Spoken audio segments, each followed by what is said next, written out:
जो भी सभी वेलकम टू लो।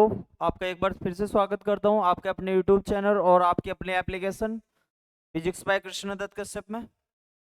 एक बार सभी जुड़ जाइए और अपनी सीरीज को आगे बढ़ाते हुए हमारी जो सीरीज चल रही थी solid state and nuclear physics वाली, तो उसमें मैंने लास्ट टाइम पे आपको बताया था भैया किस प्रकार से सॉलिड, लिक्विड, गैस, प्लाज्मा और बॉस आइंस्टीन कैसे बिहेवियर करते हैं। एक बार सभी मेरी बता देंगे ऑडियो वीडियो विजिबल है भैया?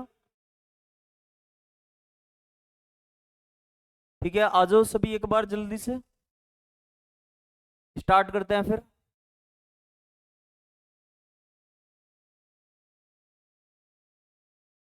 ठीक है भाई, एक बार सभी जुड़ जाइए। तो हमारी जो सीरीज चल रही थी भैया सॉलिड स्टेट, ये वाली सीरीज थी हमारी solid state and nuclear physics and nuclear physics. ठीक है भैया, ये आपका लेक्चर 2 है। ठीक है, पहले मैं इंट्रोडक्शन आपको समझा चुका। तो भैया इसमें हमारा जो हमारा टॉपिक चल रहा था अभी यूनिट फर्स्ट ही चल रही थी। तो यूनिट फर्स्ट में मैं आपको बता के आया था भैया कि सॉलिड, लिक्विड और जय श्री राधे कृष्ण भाई, सॉलिड, लिक्विड, गैस, प्लाज्मा और बॉस आइंस्टीन कैसे बिहेवियर करते हैं। तो उन सभी 5 स्टेट में से हमें केवल एक ही स्टेट पढ़नी थी अपने सिलेबस के लिए, और वो स्टेट थी भैया हमारी सॉलिड की। तो सॉलिड की हमें पढ़नी थी भैया, सॉलिड हमें हमारा पढ़ना था, ठोस पढ़ना था। तो भैया कोई भी सॉलिड है तो वो 2 पार्ट्स में डिवाइडेड होता है। कोई भी सॉलिड है वो 2 पार्ट्स में डिवाइडेड करा गया। एक तो पार्ट डिवाइडेड करा गया क्रिस्टलाइन सॉलिड में, क्रिस्टलाइन सॉलिड में। एक सॉलिड को डिवाइड करा गया अमोर्फस सॉलिड में, अमोर्फस सॉलिड में। तो भैया एक को हिंदी में बोलते हैं क्रिस्टलीय ठोस, क्रिस्टलीय ठोस।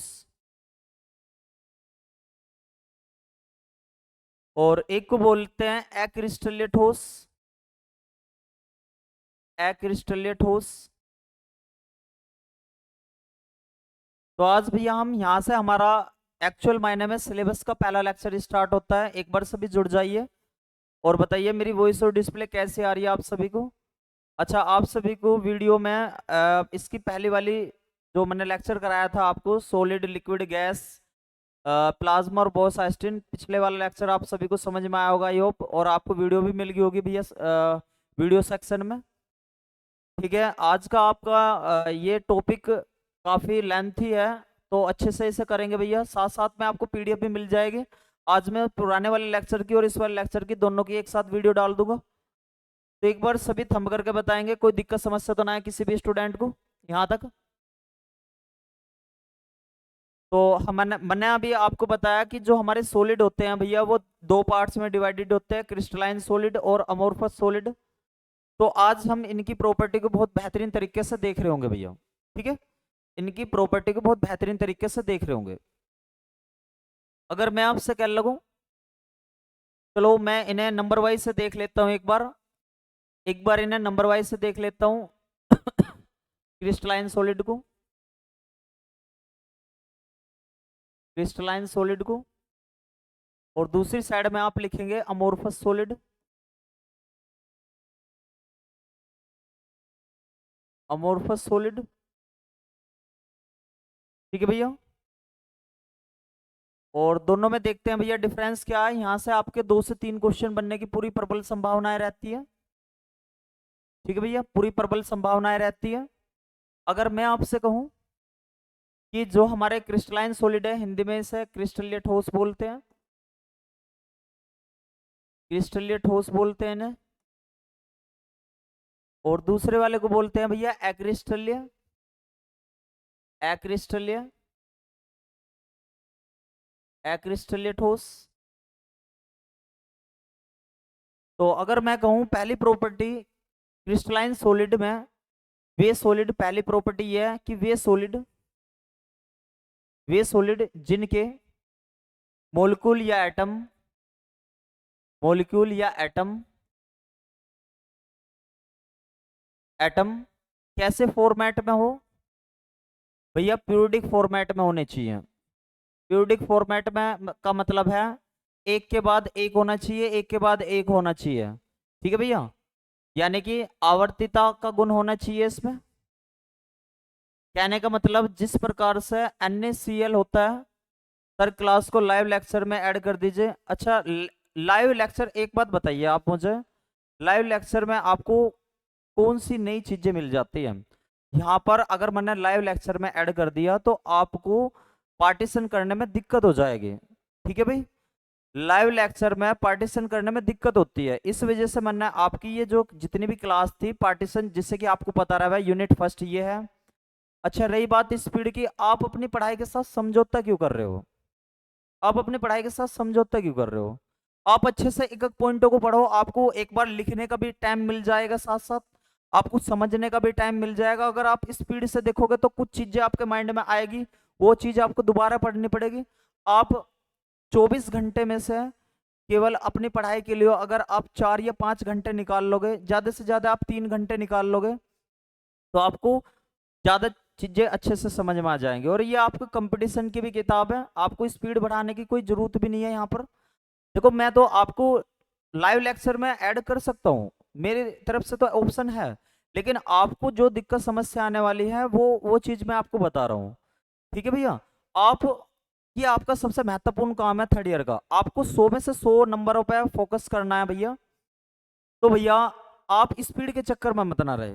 मैं आपको बता रहा हूं, आपकी 1 घंटे की क्लास रहती है, आप 1 घंटे में देख लो। आप 1 घंटा अगर देख लोगे, आप यहाँ लाइव क्लास भी देख लेते हो, बाद में भी अगर देख लोगे तो कोई दिक्कत समस्या नहीं होगी मेरे अकॉर्डिंग। अगर यदि आप कहोगे, आपको मैंने अपनी सारी चीजें बता दी, यदि आपको फिर भी ऐसा लगता है लाइव क्लासेस में, तो जिन जिन स्टूडेंट को लाइव क्लास में लेक्चर में चाहिए तो वे मुझे पर्सनल मैसेज कर दे।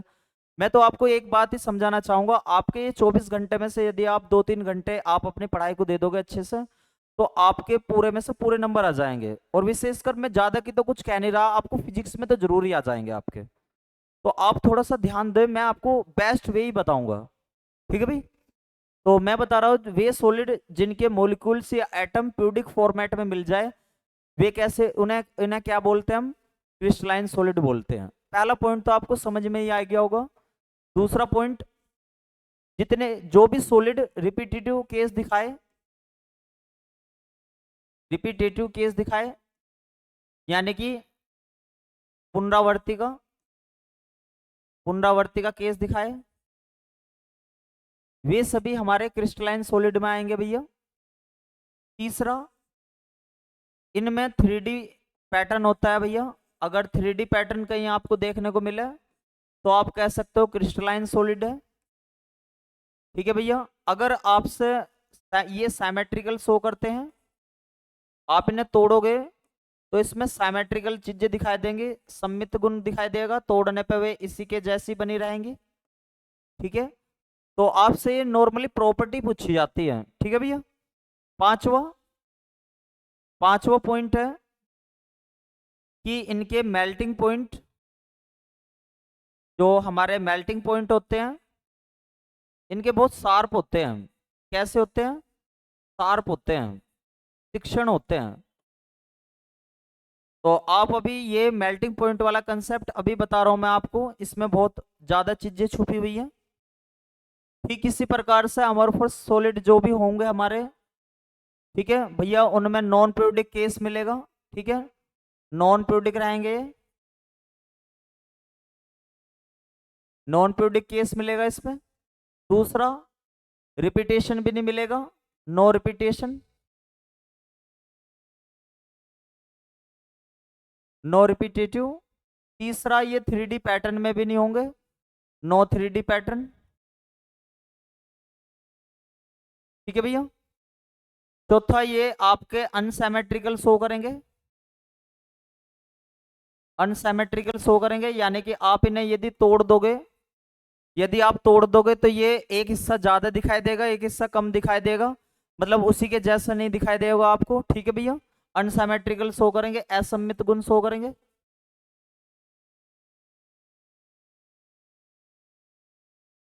ठीक है भैया, और पांचवा, पांचवा आपका ये मेल्टिंग पॉइंट की बात हुई है, शार्प होता है, अभी इस पॉइंट को ही समझाऊंगा। इनके मेल्टिंग पॉइंट शार्प नहीं होते, इनके मेल्टिंग पॉइंट भी शार्प नहीं होते। भैया शार्प नहीं होते तो इसका क्या मतलब है? No sharp. इसका क्या मतलब है शार्प नहीं होते हैं? ठीक है भाई, अतीक्ष्ण रहेंगे। इसका इस बात को अभी समझेंगे हम ध्यानपूर्वक कि ये क्या केस है। ठीक है भाई, जल्दी से बताएंगे। पहला पॉइंट आपको अच्छे से समझ में आ गया होगा, दूसरा भी, तीसरा भी और चौथा भी। इसी प्रकार से यहाँ भी पहला भी, दूसरा भी, तीसरा भी और चौथा भी। जल्दी से एक बार सभी यहाँ तक का नोट कर लेंगे, पांचों के पांचों पॉइंट को। पांच के पांच पॉइंट को आप सभी एक बार नोट कर लेंगे, फिर हम आगे चलेंगे भैया। सभी नोट कर लो एक बार।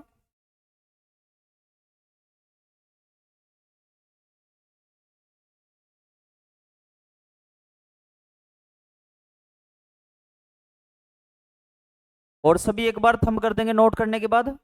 कोई दिक्कत समस्या तो ना है किसी को भी?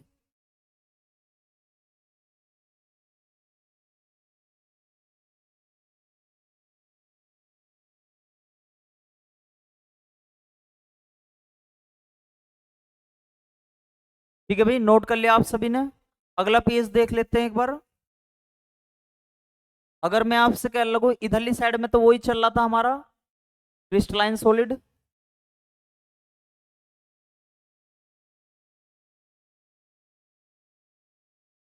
और इधरली साइड में हमारा चल रहा था भैया अमोर्फस सॉलिड। Amorphous solid. ठीक है, पांच पॉइंट हो चुके थे हमारे, छठा पॉइंट एक बार नोट कर लेंगे। छठा पॉइंट एक बार नोट कर लेंगे। छठा पॉइंट है भैया, जो हमारे क्रिस्टलाइन सॉलिड होते हैं उनमें लॉन्ग रेंज ऑर्डर पाया जाता है। लॉन्ग रेंज यानी कि बहुत दूर तक चलते रहती है इनकी चीजें, अगर कोई रिपीटेशन चल रहा है तो बहुत दूर तक चलेगा। लॉन्ग रेंज ऑर्डर होता है भैया इसमें। ठीक है भाई, दीर्घ प्रकार प्रास क्रमबद्धता।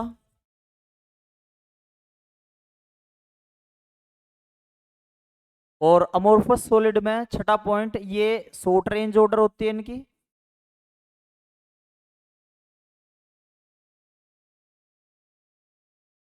यानी कि लघु प्रास क्रमबद्धता। अब हमारी बात आती है भैया, एग्जाम्पल क्या क्या हो सकते हैं इनके।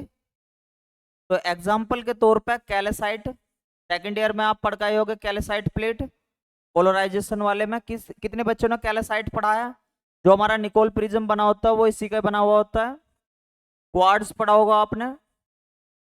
ठीक है, क्वार्ट्ज जब आप पढ़ते थे तो इसे पॉजिटिव क्रिस्टल बोला जाता था सेकंड ईयर में, और इसे कैल्साइट को नेगेटिव क्रिस्टल बोला जाता था। जल्दी बताओ, सभी ने पढ़े होंगे ये।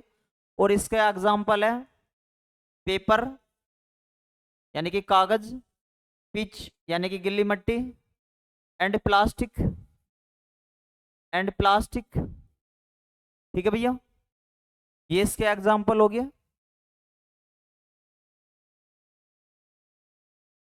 जल्दी से बताएंगे, कोई दिक्कत समस्या तो ना किसी को भी? यहाँ तक बताओ, किसी भी स्टूडेंट को कोई दिक्कत समस्या तो ना है?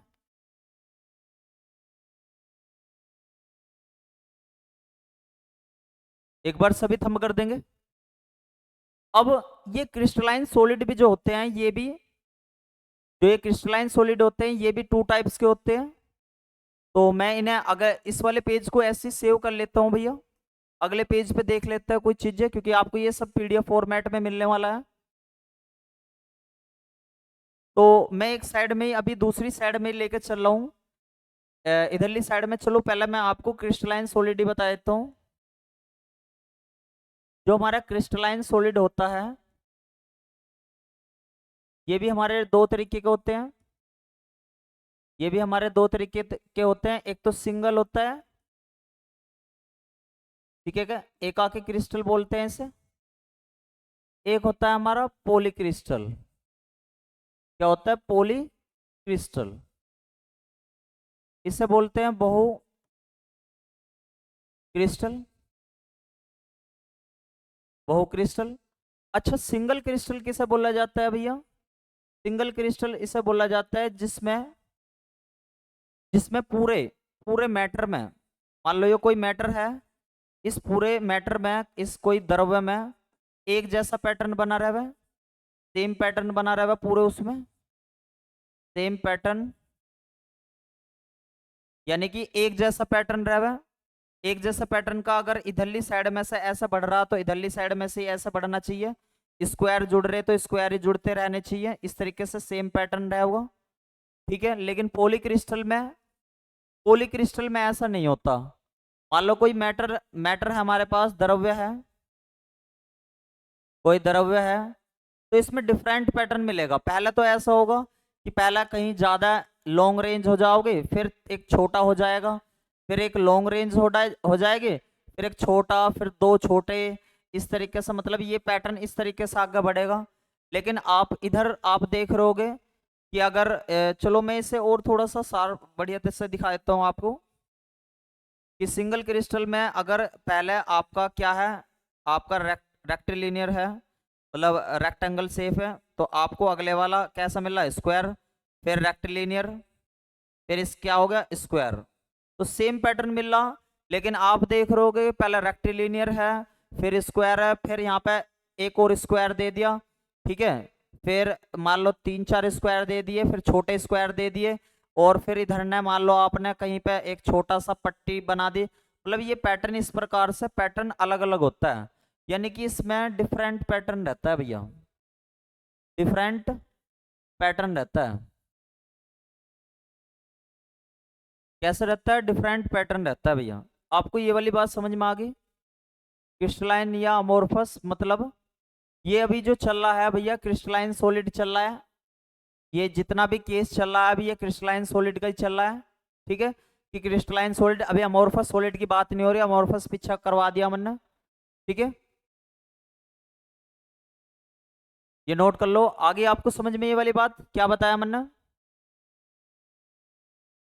मैंने पिछले वाले में आपको क्या बताया था? पिछले वाले में बताया था भैया क्रिस्टलाइन सॉलिड बता दिया था, अमोर्फस सॉलिड।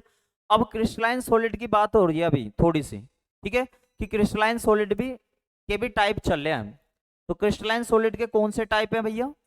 क्रिस्टलाइन सॉलिड के भी अभी ये टाइप है। क्रिस्टलाइन सॉलिड में एक तो सिंगल क्रिस्टल होता है, एक पॉलीक्रिस्टल होता है। सिंगल क्रिस्टल उसे बोला जाता है जिस किसी भी मैटर में या किसी भी चीज में मतलब सेम पैटर्न रहता है। मान लो एक के बाद रेक्टेंगल है, इसके बाद इसके मान लो रेक्टेंगल है, इसके बाद स्क्वायर है, फिर इसके बाद क्या है, रेक्टेंगल है, फिर स्क्वायर है। लेकिन अगर इसमें पॉलीक्रिस्टल में आप बात करोगे, पहला मान लो रेक्टेंगल हो गया, फिर स्क्वायर हो गया, स्क्वायर हो गया, मान लो स्क्वायर हो गया, फिर रेक्टेंगल, मतलब इस तरह का छोटा रेक्टेंगल, मतलब डिफरेंट डिफरेंट केस बना हुआ है। ठीक है भाई, जिसने एक बार क्वेश्चन करा था एक बार बता दो थम करके, आपको बात समझ में आ गई? क्या बताया था मैंने? जल्दी से बताओ, आपको ये वाली बात समझ में आ गई?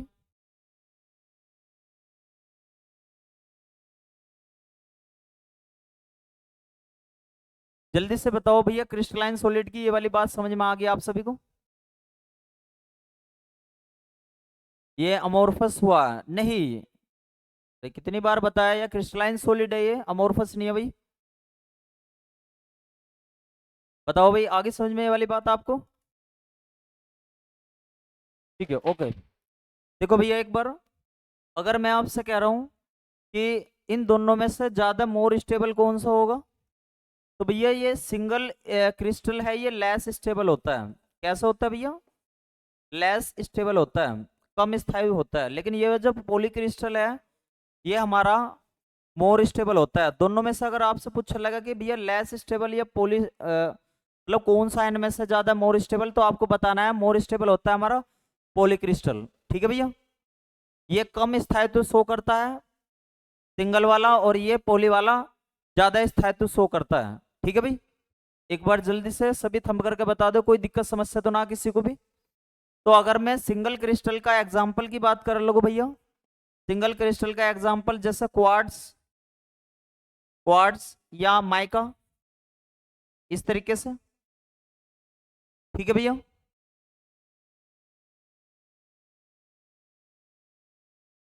और पॉलीक्रिस्टल में कौन कौन से एग्जाम्पल आते हैं भैया? जितने भी मेटल होती है या सेरेमिक्स होती है, सेरेमिक्स देखिए आपने कभी? सेरेमिक्स इस तरीके के होते हैं जिसमें मिक्सअप करे हुए रहती है चीजें।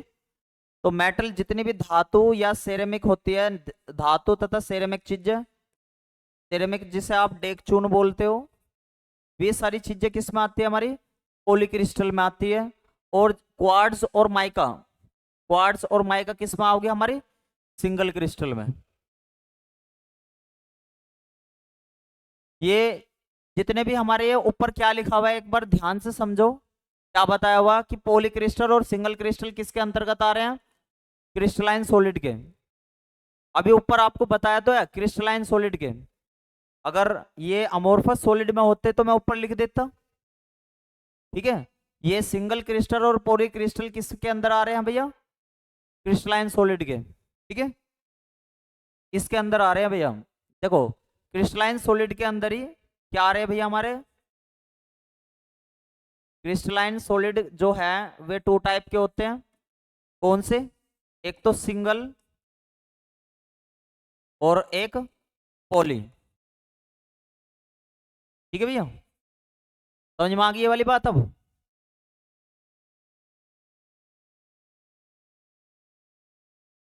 ठीक है भैया। ऑनलाइन ऑफलाइन में थोड़ा तो फर्क बनता ही है। आपको ऑनलाइन में ज्यादा चीजें प्रोवाइड कराई जाएंगी,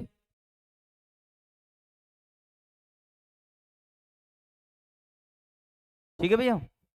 आपको ऑनलाइन में ज्यादा चीजें प्रोवाइड कराई जाएंगी, ज्यादा से ज्यादा, क्योंकि शांति का माहौल, एक शांति का माहौल होता है।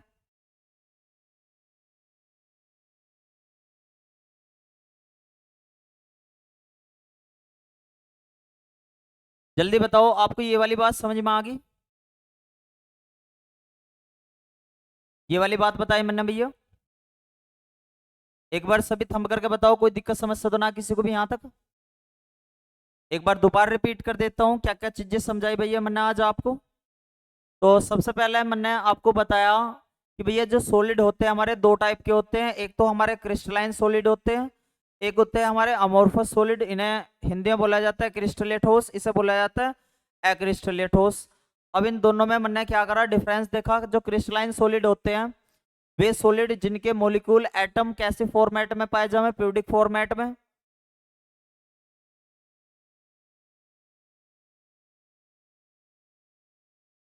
ठीक है भैया। क्लास के बाद देख लो भैया एक बार यहाँ पे, वे सॉलिड जिनके मॉलिक्यूल और एटम कैसे हैं भैया? पीरियोडिक फॉर्मेट में और रिपीटेटिव में रहे हुए, 3D पैटर्न में रहे हुए, सिमेट्रिकल रहे हुए, या मेल्टिंग पॉइंट जिनके शार्प रहे हुए। अभी ये मेल्टिंग पॉइंट का कंसेप्ट समझाऊंगा भाई, शार्प का मतलब क्या है, ठीक है। और अमोर्फस सॉलिड हमारे नॉन पीरियोडिक या non repeated, non 3D pattern, unsymmetrical show करेंगे और मेल्टिंग पॉइंट इसके शार्प नहीं होंगे। अब इसके बाद मैंने आपको बताई है, इसके बाद मैंने आपको बताया क्रिस्टलाइन सॉलिड जो होते हैं भैया वो लॉन्ग रेंज ऑर्डर के होते हैं। और अमोर्फस सॉलिड कैसे होते हैं हमारे? शॉर्ट रेंज ऑर्डर के होते हैं। और क्रिस्टलाइन सॉलिड का एग्जांपल है भैया कैल्साइट या क्वार्ट्ज। और क्रिस्टलाइन सॉलिड के भी दो पार्ट होते हैं, एक तो सिंगल, एक पॉलीक्रिस्टल, यानी कि एकाकी और बहुक्रिस्टल। और इसके एग्जांपल्स क्या होते हैं अमोर्फस सॉलिड के? शॉर्ट रेंज ऑर्डर में रहेगा और पेपर, पिंच और प्लास्टिक रहेंगे। अब ये वाले क्रिस्टलाइन सॉलिड के हम अगर अगर आगे देखा जावे तो क्रिस्टलाइन सॉलिड हमारे सिंगल क्रिस्टल और पॉली क्रिस्टल में डिवाइडेड है। अब इसमें क्या होता है, इसमें क्या होता है, सेम एक जैसा ही पैटर्न बना हुआ रहता है और ये ज्यादा मतलब लेस स्टेबल होते हैं जैसा क्वार्ट्ज और मीका। लेकिन पॉली क्रिस्टल कैसे होते हैं? डिफरेंट पैटर्न बना हुआ रहता है, ठीक है भैया। और ये ज्यादा मोर स्टेबल होते हैं। जैसे मेटल और सैरेमिक वाली सारी चीजें जो हमारी होती हैं जिन पे जर भी नहीं लगता, कुछ चीजें ऐसी भी आती है उन्हें सैरामिक में भी कैटेगरी में भी रखा गया है। तो वे सारी किसमें? क्रिस्टलाइन सॉलिड में, ठीक है भैया। अच्छा एक कंसेप्ट था हमारा, एक कंसेप्ट था, ये तो आपको सभी को समझ में आ गया होगा। कोई दिक्कत समस्या हो तो बताओ, सभी एक बार थंब कर दो। अगर किसी को कोई दिक्कत समस्या आ रही है तो एक बार प्रॉब्लम लिख दो।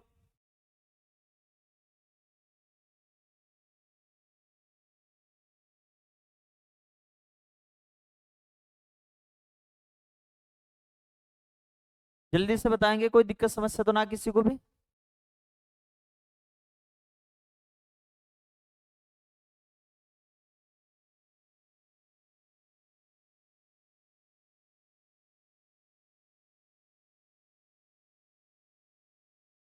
जल्दी से बताएंगे, कोई दिक्कत समस्या तो ना किसी को भी।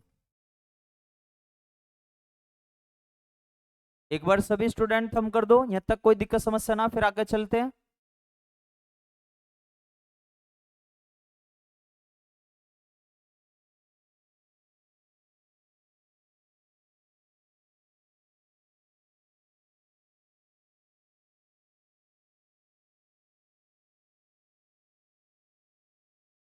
एक बार सभी स्टूडेंट थम कर दो भैया, फिर आगे चलेंगे।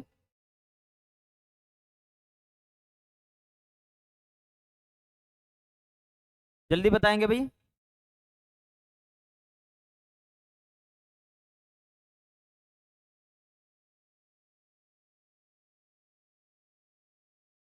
ठीक है भाई, अब आपको एक अगला पॉइंट देखते हैं। अब ये शार्प टेम्परेचर की बात करते हैं भैया, ये क्या होता है अब उसमें देख लेते हैं अपना पॉइंट, कि मैंने एक पॉइंट लिखवाया था आपको, क्या जो हमारे क्रिस्टलाइन सॉलिड होते हैं, क्रिस्टलाइन सॉलिड होते हैं और अमोर्फस सॉलिड होते हैं। तो मैं इसमें आपको बता रहा था कि इनका मेल्टिंग, भाई सीधी सी बात है, मेल्टिंग पॉइंट किसका होता है, जो सॉलिड होते हैं, सॉलिड वाली चीजें का मेल्टिंग पॉइंट होता है ये क्रिस्टलीय होते हैं।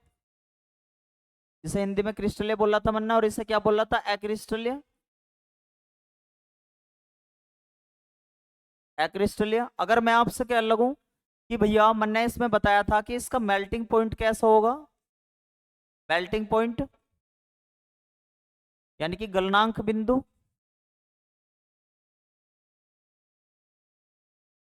तो आपको बता देना है कि भैया शार्प रहता है। अब शार्प का क्या मतलब होता है, उस चीज को मैं आपको बताऊंगा अच्छे तरीके से। और दूसरा है कि भैया इनका मेल्टिंग पॉइंट यानी कि गलनांक बिंदु शार्प नहीं होता। तो शार्प नहीं होता, इसका क्या रीजन है, नो शार्प, यानी कि अतीक्ष्ण होता है। तो वो ऐसा क्यों होता है, देखो भाई, कोई भी चीज है, यदि आप मान लो सपोज करो ये क्रिस्टलाइन सॉलिड है, ये क्या है, क्रिस्टलाइन सॉलिड है, ये क्रिस्टलाइन सॉलिड लिया आपने, और इसमें इसको आपने टेम्परेचर दिया, इसको आपने टेम्परेचर दिया, सपोज करो ये 150 डिग्री सेल्सियस पे क्या हुआ, तो ये भैया डायरेक्टली, पहला कैसा था, क्रिस्टलाइन सॉलिड था, कैसी फॉर्मेट में था, सॉलिड फॉर्मेट में था। यदि ये ऐसा होता है कि 150 डिग्री सेल्सियस पे टेम्परेचर देने पे ये डायरेक्ट क्या बन जाता है, लिक्विड बन जाता है। क्या बन जाता है भैया, ये लिक्विड। तो हम कहेंगे कि इनके जो मेल्टिंग पॉइंट होते हैं वो शार्प होते हैं। शार्प का मतलब 150 डिग्री सेल्सियस पे, 150 डिग्री सेल्सियस पे सपोज 150 डिग्री सेल्सियस पे ये वाली चीज जो है सॉलिड से किस में बदल जाएगी, लिक्विड में। यदि ऐसा हो रहा है, यदि ऐसा हो रहा है तो आप क्या होगे, इनके मेल्टिंग पॉइंट कैसे हैं भैया, शार्प है। यदि इधर देखा जाए, मान लो सपोज करो कोई हमारे पास अमोर्फस सॉलिड है, अमोर्फस सॉलिड है, और भैया इसे हमने ये भी सीधी सी बात है, चाहे कोई कैसा भी हो सॉलिड स्टेट में तो आई है, और मैंने इसे टेम्परेचर दिया। ठीक है भैया, मैंने इसे टेम्परेचर प्रोवाइड कराया, और सपोज करो 150 डिग्री सेल्सियस टेम्परेचर प्रोवाइड कराया, तो ये पहला क्या हुआ, लिक्विड में ना बदल के सॉलिड पहला क्या हुआ, सॉफ्ट हुआ। क्या हुआ, पहला सॉफ्ट हुआ, मुलायम हुआ। उसके बाद क्या किस में बदला, ये लिक्विड में। तो आप कह रहे होगे कि भैया जो चीजें सॉलिड से डायरेक्ट लिक्विड में नहीं बदल ली, पहला सॉफ्ट हो रही है, पहले वे सॉफ्ट हो रही है, इसके बाद वो किस में बदल रही है, लिक्विड में, तो उनको बोलते हैं, यानी कि 150 डिग्री सेल्सियस पे पहले तो ये सॉफ्ट हुई, और जैसे ही आपने और इंक्रीज करा टेम्परेचर, सॉफ्ट हुई हुई का सपोज करो 160 डिग्री सेल्सियस करा, तो तब वो लिक्विड बदली। तो इसका मतलब है इसके मेल्टिंग पॉइंट शार्प नहीं है, हम क्या कहेंगे 150 से 160 के बीच में मिलेंगे। तो शार्प थोड़ी ना हुए, शार्प मेल्टिंग पॉइंट उन्हें बोलते हैं जो एक बार टेम्परेचर देने पे बिल्कुल तुरंत वो सॉलिड स्टेट से लिक्विड स्टेट में चला जाए। और यदि ऐसा हो रहा है लेकिन अमोर्फस सॉलिड में जो मेल्टिंग पॉइंट होता है शार्प नहीं होता, ये क्या होता है भाई, पहले ये सॉफ्ट बनते हैं और फिर इसके बाद लिक्विड बनते हैं। ठीक है, तो इनका मतलब बिल्कुल शार्प नहीं होता, बीच में होता है कुछ। तो जल्दी से बताओ कमेंट करके, ये सभी आपको समझ में आ गया? ये शार्प और नो शार्प का केस आपको समझ में आ गया? जल्दी से बताओ, जल्दी से बताओ भैया, समझ में आ गया? और सभी एक बार नोट करने के बाद नोटेड लिख देंगे, ठीक है भैया?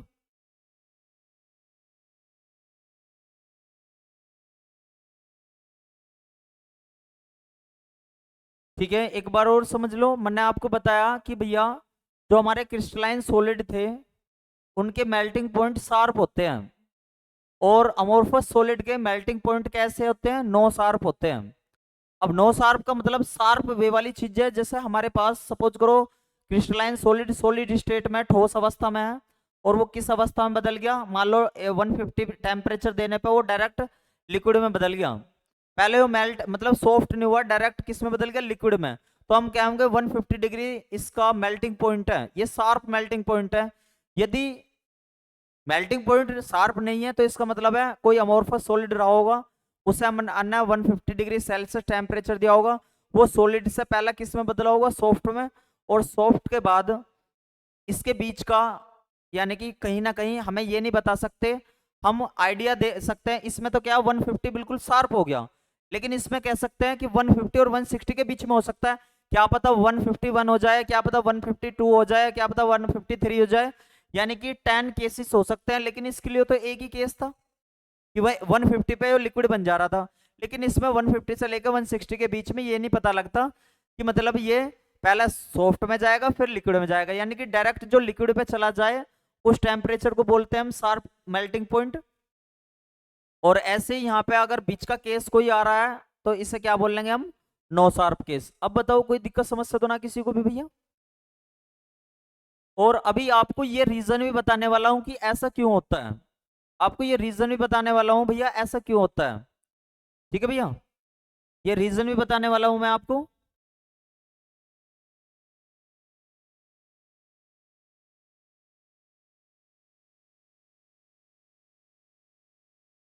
तो इसका रीजन भी बताएंगे भैया ऐसा क्यों, ये भी बताऊंगा मैं आपको।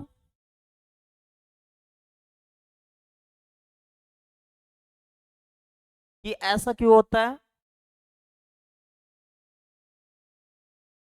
ठीक है भैया, एक बार सभी बताओ कोई दिक्कत समस्या तो ना, चले आगे भाई। नोट कर लिया हो सभी ने तो नोटेड लिख दो एक बार।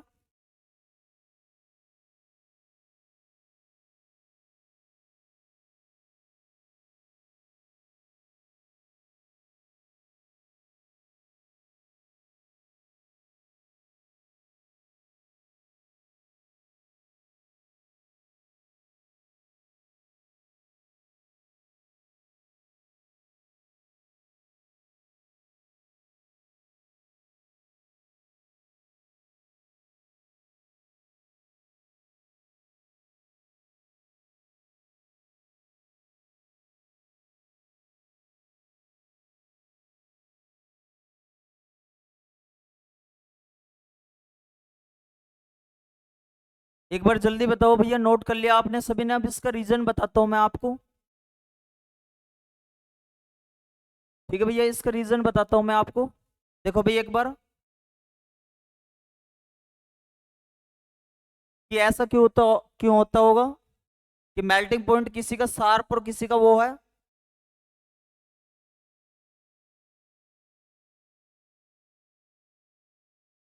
मेल्टिंग पॉइंट किसी का शार्प या फिर या नो नो शार्प कब होता है, थोड़ा ध्यान देंगे। यानी कि कब तीक्ष्ण का केस बनता है और कब अतीक्ष्ण का केस बनता है, उसे समझ लो भैया एक बार।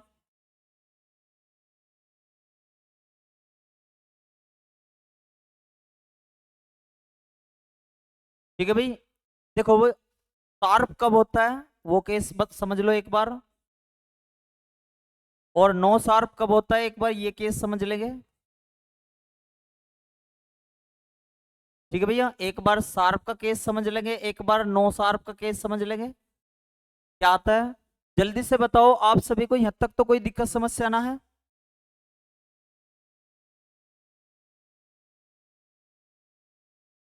देखो भाई, शार्प केस और नो शार्प केस कब बनता है? जितने भी हमारे, अच्छा शार्प केस किस में बनता है? आप कहोगे क्रिस्टलाइन सॉलिड में बनता है, क्रिस्टलाइन सॉलिड में बनता है। और दूसरा नो शार्प का केस किस में बनता है? आप कहोगे अमोर्फस सॉलिड में बनता है भैया।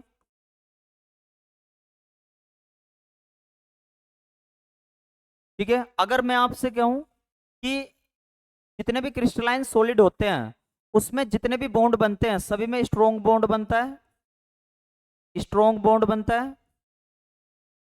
तो अब इस स्ट्रॉन्ग बॉन्ड को तोड़ने के लिए एक फिक्स टेम्परेचर की जरूरत पड़ती है, जिसके कारण इसमें क्रिस्टलाइन सॉलिड में जितने भी बॉन्ड बनते हैं सभी कैसे होते हैं? वे सारे बॉन्ड कैसे होते हैं? हमारे स्ट्रॉन्ग बनते हैं।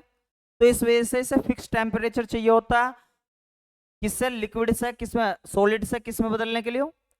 लिक्विड से, लिक्विड से सॉलिड में बदलने के लिए। वो सॉरी, सॉलिड से, सॉलिड से लिक्विड में बदलने के लिए, सॉलिड से लिक्विड में बदलने के लिए एक शार्प टेम्परेचर, फिक्स टेम्परेचर चाहिए होता है। लेकिन यदि मैं अमोर्फस सॉलिड की बात करूं तो इसमें दो तरीके के बॉन्ड बनते हैं भैया। एक तो बनते हैं भैया वीक बॉन्ड, एक तो बनते हैं, कुछ तो बनते हैं, ऐसा कह दो भैया, कुछ तो बनते हैं वीक बॉन्ड, और कुछ कैसे बनते हैं भैया? Strong bond, strong bond. तो भैया स्ट्रॉन्ग बॉन्ड तो फिक्स टेम्परेचर पर टूट जाते हैं, फिक्स टेम्परेचर पर टूट जाते हैं। लेकिन ये स्ट्रॉन्ग बॉन्ड, अब मेरी एक बात ध्यान से समझ के चलियो, मैं क्या बताने जा रहा हूं आपको, क्या बताने जा रहा हूं, थोड़ा सा ध्यान से समझेंगे मेरी बात को। ऐसा होता है, सपोज करो इसे सॉलिड से लिक्विड बदलने के लिए मान लो 150 डिग्री सेल्सियस टेम्परेचर दिया, तो ये फिक्स टेम्परेचर था, सॉलिड से लिक्विड में बदल गया। लेकिन जैसे ही मैं 150, मान लो ये जो हमारा स्ट्रॉन्ग बॉन्ड होता है, मान लो सपोज करो वो 150 पे टूट रहे हैं। लेकिन ऐसा होता है, अब इसमें दोनों तरीके के बॉन्ड बनते हैं, वीक भी और स्ट्रॉन्ग भी। तो जैसे ही 100 डिग्री सेल्सियस आता है, मान लो मुझे पता है कि 150 पे कैसे होता है, स्ट्रॉन्ग बॉन्ड टूटते हैं। लेकिन 100 डिग्री सेल्सियस आने पे पहले ये वाले बॉन्ड टूट जाते हैं, जिसके कारण ये अमोर्फस सॉलिड कैसा हो जाता है? पहले सॉफ्ट होता है। ठीक है, तो ये सम वीक बॉन्ड पहले ये 100 डिग्री सेल्सियस पे ये टूटते हैं, तो जिसके कारण ये पहले ये मतलब सॉफ्ट करते हैं इस चीज को। ठीक है, और ये वाली चीज जो है मतलब लिक्विड फॉर्मेट में बदलने चली जाती है। मतलब अभी तो 100 डिग्री सेल्सियस पे इस पे तो कोई इफेक्ट नहीं पड़ेगा, लेकिन 100 डिग्री सेल्सियस पे ये वीक बॉन्ड टूट जाएंगे और ये सॉफ्ट बन जाएंगे। अब क्या होगा, ये स्ट्रॉन्ग बॉन्ड जो है ये 150 पे टूटेंगे, हमें पता है। तो ये कैसे फॉर्मेट बना देते हैं? लिक्विड।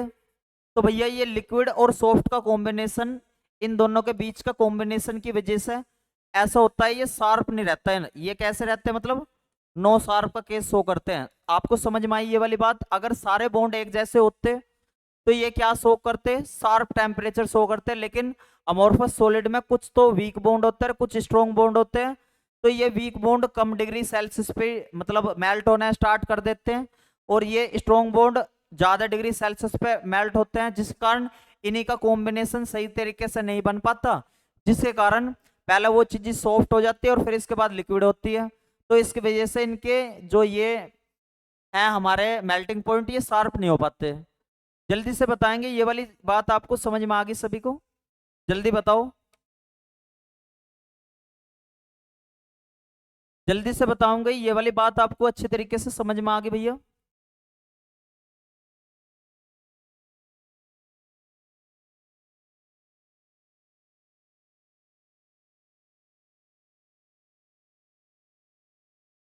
जल्दी बताओ भाई।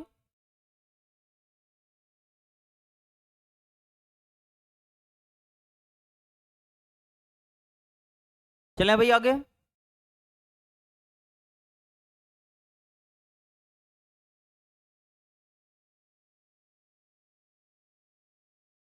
एक बार सभी थंब कर दो।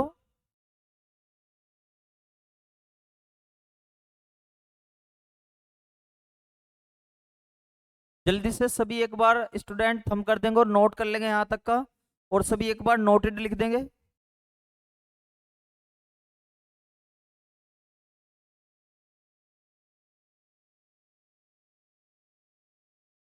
जल्दी सभी एक बार सभी स्टूडेंट नोटेड लिख देंगे भैया।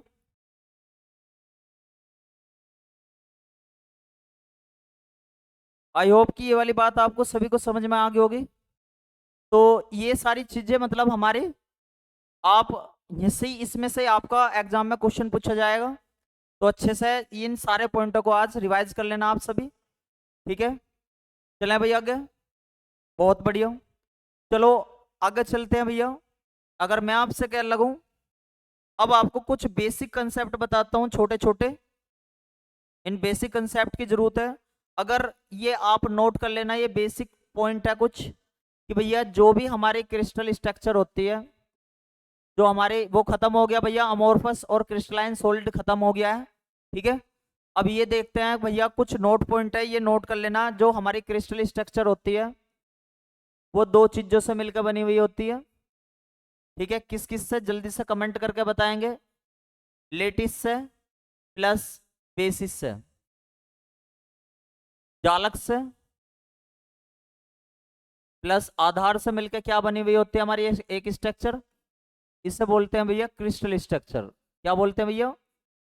क्रिस्टल स्ट्रक्चर, क्रिस्टल संरचना।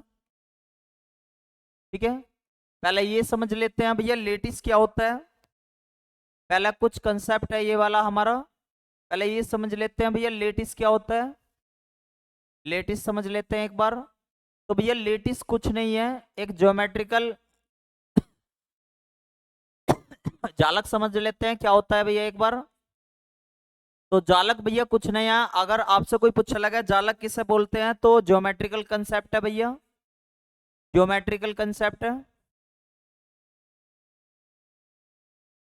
ज्योमेट्रिकल कंसेप्ट है। ठीक है भैया, और ये लगातार क्या होता रहता है भैया, रिपीट होता रहता है, which are repeated, which are repeated. जालक एक, जालक एक ज्यामितीय अभिधारणा है। ज्यामिति मतलब इन चीज को अगर लेके मिला लेंगे, ज्यामितीय अवधारणा है,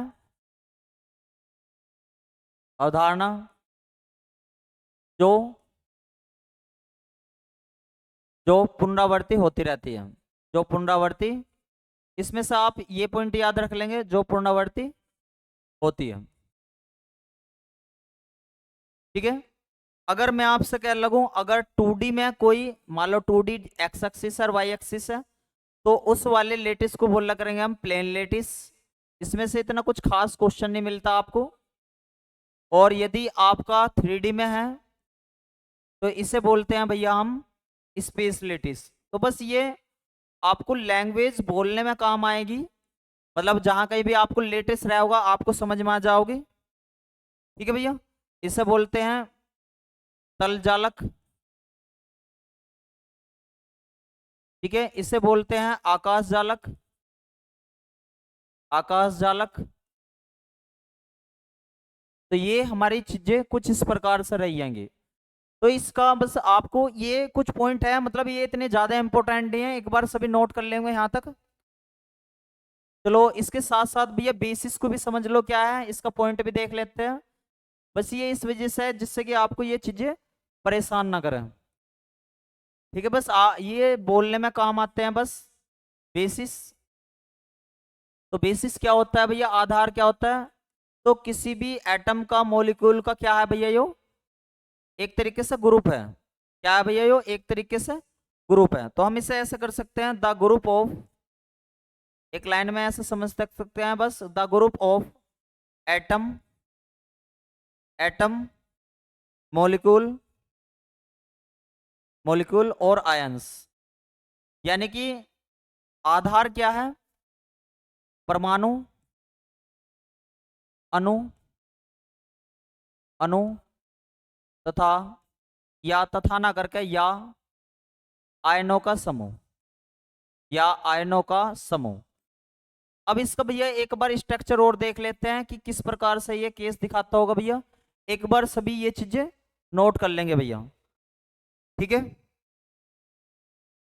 जल्दी से बताओ, यहां तक तो कोई दिक्कत समस्या ना हुई किसी को भी। नोटेड लिख दो एक बार सभी।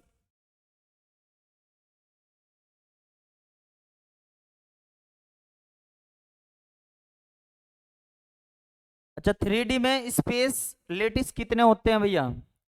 3D में स्पेस लेटिस की संख्या कितनी होती है? ये आप इस प्रकार से देख लेना, यहाँ पे नोट पॉइंट में लिख देना कि 3D में स्पेस लेटिस कितने नंबर होते हैं। जल्दी से बताओ कितनी संख्या होती है 3D में। सभी एक बार कमेंट करके बताएंगे कितने होती है संख्या। अगर किसी भी स्टूडेंट को पता हो तो एक बार बताओ 3D स्पेस लेटिस में कितनी संख्या होती है। तो यदि याद रखना हो, बहुत अच्छे तरीके से याद रखेंगे, 14 होती है भाई, ठीक है, बहुत बढ़िया। अब मैं आपसे कह लगूं कि अब स्पेस लेटिस और बेसिस किस प्रकार से मिलकर क्रिस्टल स्ट्रक्चर बनाते हैं, तो वही चीज दिखाता हूं मैं आपको, ठीक है, वो चीज दिखाता हूं। एक बार सभी यहां तक का थंब कर लो,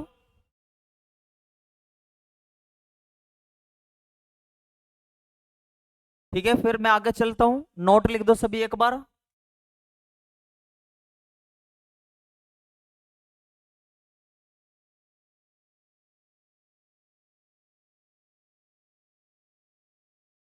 एक बार सभी नोट लिख दो भैया यहां तक का।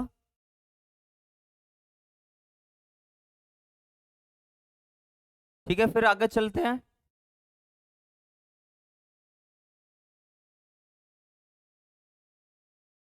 ठीक है भाई, आगे बढ़ते हैं। अगर मैं आपसे कह लगूं कि कौन कौन सी दो चीजें मिलकर क्रिस्टल स्ट्रक्चर बनाती है, तो आप कहोगे भैया space lattice, space lattice plus basis मिलकर क्या बनाती है, प्लस बेसिस मिलकर क्या बनाती है, क्रिस्टल स्ट्रक्चर, क्रिस्टल स्ट्रक्चर, ठीक है भैया। तो स्पेस लेटिस किस प्रकार के होते हैं एक बार ध्यान से समझ लो। स्पेस लेटिस कुछ इस तरीके की चीजें मिलेगी आपको। मैंने आपको बताया था स्पेस लेटिस बस एक तरीके से ज्योमेट्रिकल कंसेप्ट है, ज्योमेट्रिकल कंसेप्ट है बस, ठीक है भैया। अब क्या होगा, अगर स्पेस लेटिस पे कोई भी एटम रख दे रहे हैं तो वो क्या बना देगा, जल्दी से बताओ भैया। अगर किसी भी लेटिस पे एटम रख दे रहे हैं वो क्या बना देगा, कमेंट करके बताओ। ये एक नोट में लिख देना यहाँ पे सभी स्टूडेंट। किसी भी लेटिस है, मान लो यहाँ पे कोई लेटिस है, किसी भी लेटिस पे,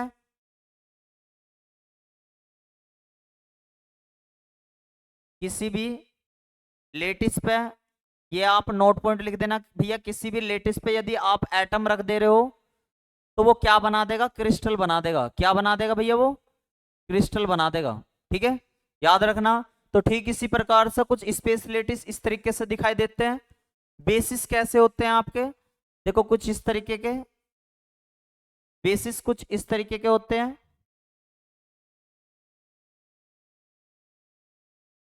यानी कि बेसिस का मतलब ग्रुप ऑफ आयंस, एटम और मॉलिक्यूल्स कुछ इस तरीके के होते हैं। और जब ये हमारी क्रिस्टल स्ट्रक्चर बनती है तो देखना एक बार किस प्रकार से बनती है ये। इसमें अगर इन वाले एटम्स को हम किस पर रख देंगे, स्पेस लेटिस पर रख देंगे। इन वाले एटम्स को किस पर रख देंगे, स्पेस लेटिस पे, क्या बना देंगे, क्रिस्टल स्ट्रक्चर बना देंगे। तो ये इस प्रकार से हमारे कैसे बनाते हैं क्रिस्टल स्ट्रक्चर।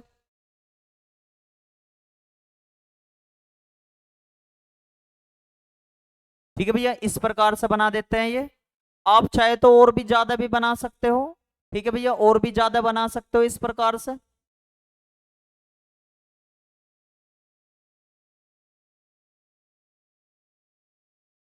इस प्रकार से भी बना सकते हो।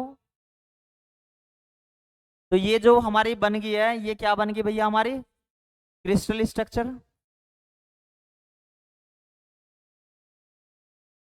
जल्दी से बताओ कितने स्टूडेंटों को ये वाली बात समझ में आ गई और नोट कर लिया भैया सभी ने, जल्दी से बताओ,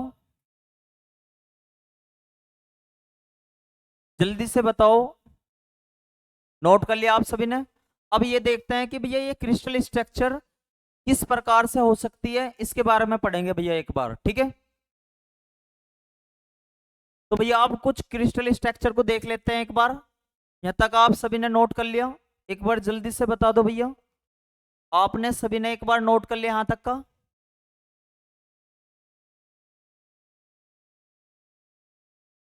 ठीक है जी, चलें आगे। देखो भाई आगे, अगर मैं आपसे कह लगूं, अब स्ट्रक्चर के तौर पे हम सबसे पहले ले लेते हैं भैया क्यूबिक क्रिस्टल स्ट्रक्चर। बहुत देर से हम स्ट्रक्चर की बात कर रहे हैं, अब देख लेते हैं कौन सी स्ट्रक्चर। क्यूबिक क्रिस्टल स्ट्रक्चर देख लेते हैं भैया, इसे बोलते हैं हम घन्या क्रिस्टल, घन्या क्रिस्टल संरचना। ठीक है भैया, घन्या क्रिस्टल संरचना। अगर मैं आपसे कह लगूं जितनी भी क्यूबिक क्रिस्टल स्ट्रक्चर होती है उसमें क्या होता है, कुछ इस तरीके से देखने को मिलेगी आपको, कुछ इस तरीके से देखने को मिलेगी आपको। एक क्यूबिक बनी हुई रहेगी इस तरीके से। ठीक है, इसमें तीन तीन एंगल दिखाई देंगे भैया आपको। कितने एंगल दिखाई देंगे, चलो इसे थोड़ा सा और अच्छा सा बना लेते हैं।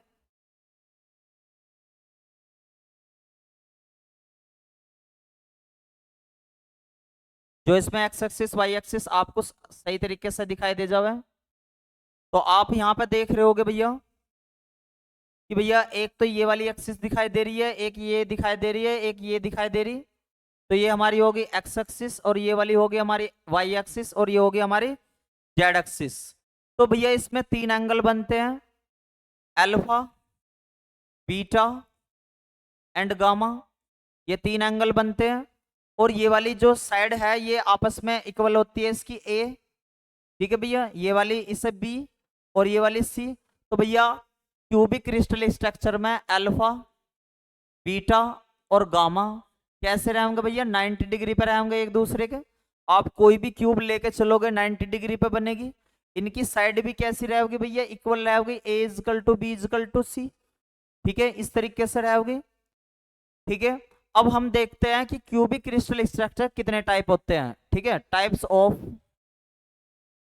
Of cubic crystal structure, crystal structure. तो भैया तीन तरीके की हो सकती है ये। एक तो होती है हमारी एससी, एक होती है हमारी बीसीसी, एक होती है हमारी एफसीसी। तो भैया इनकी क्या क्या फुल फॉर्म रहती होगी, एक बार फुल फॉर्म देख लेंगे ना, कल डिस्कस कर लेंगे। और ठीक है भैया, एक बार आज फुल फॉर्म देख लेते हैं और कल फिर इन्हें डिस्कस कर लेंगे। ठीक है, इसकी फुल फॉर्म होती है सिंपल क्यूबिक, सिंपल क्यूबिक। इसे बोलते हैं बॉडी सेंटर्ड क्यूबिक। इसे बोलते हैं भैया face centred, face centred cubic lattice. ठीक है, हिंदी में इन्हें बोलते हैं सरल घन्य, सरल घन्य। और बॉडी सेंटर्ड को बोलते हैं अंत केंद्रित, अंत केंद्रित। जालक भी लगा दो, सिंपल क्यूबिक लेटिस कह दो भैया, तो जालक कह दो इसे, लेटिस अंत केंद्रित जालक। दूसरा इसका नाम हो जाता है हिंदी में फलक केंद्रित जालक, फलक केंद्रित जालक। तो भैया कल को इन्हें एक्सप्लेन करके बताता हूँ सारी चीजों को। जल्दी से बताओ, आज की क्लास आपको सभी को समझ में आ गई? अगर सभी को समझ में आ गई हो तो थंब कर दो एक बार सभी स्टूडेंट, एक बार सभी स्टूडेंट थंब कर दो। कल इन सब के बारे में एक्सप्लेनेशन चलेगा भैया। ठीक है, आज के लिए इतना ही काफी। ऑल द बेस्ट सभी को। और किसी सभी एक बार थंब करके बता देंगे, कोई दिक्कत समस्या तो ना किसी को भी?